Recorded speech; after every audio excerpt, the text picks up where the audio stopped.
So I'm not going to give away any spoilers, but we're going to talk about an interesting scenario from this week's session, D&D tabletop session, Keep on the Borderlands, or I should say revisiting Keep on the Borderlands. And I'm going to drop down there in the info box and in the comment, Tabletop Bob, my excellent D&D Dungeon Master friend. I'm playing a druid in this adventure. It is proving to be very, very interesting and competitive. You can check out that link and see his YouTube channel, subscribe, get that notification, and check out our future games. And I'm not going to give away any spoilers if you want to follow the quest, or at some point, and I recommend it absolutely, you find yourself as a player in this adventure. So this week's aspect of the quest, we were going to have an encounter, a very, very pivotal encounter. And we've been lucky so far. We've been lucky so far in terms of character death. It is a more competitive, hardcore D&D mode. Some characters go down. My druid's like healing word for you, cure light wounds for you, healing word. We've been lucky, and we've been making some good tactical decisions. But we're aware this is a dangerous adventure, and we're at the lower levels. I mean, we hit level 2, but that's a slight bump, but it's competitive. So we're going into this encounter knowing it's going to be tough. And it reached a point where in the encounter, multiple layers of the encounter, where I felt, I certainly felt this, and a few of the other team members felt this, maybe we want to run away. Maybe we got to get out of here. And if a character goes down, right, this is something that every party has to kind of pause in that moment and think about.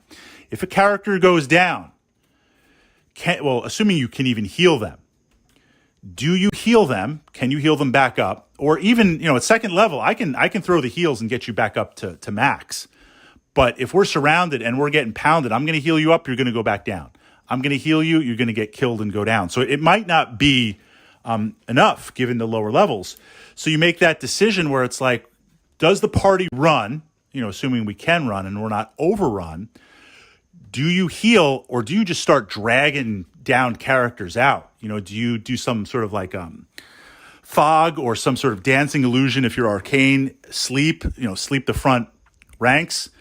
And I have to say, from the perspective of a DM, watching, from a player's perspective, even though I'm not playing an arcane class, I'm playing a druid, watching sleep unfold, sleep at lower level is like the new, I won't say auto win, I won't say nerf it. It is very, very powerful. It's certainly, probably from my perspective, sleep from the past couple of campaigns that I played in, they were old school, literally AD&D campaigns playing Kryn, where you're playing a first level magic user, you've got sleep.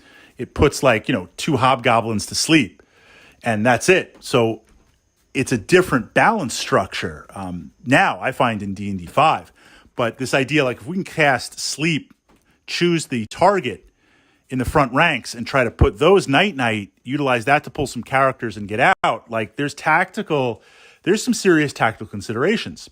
So I ask you as a fellow party member, as fellow players, when does it hit that tipping point where now you're like, you know what?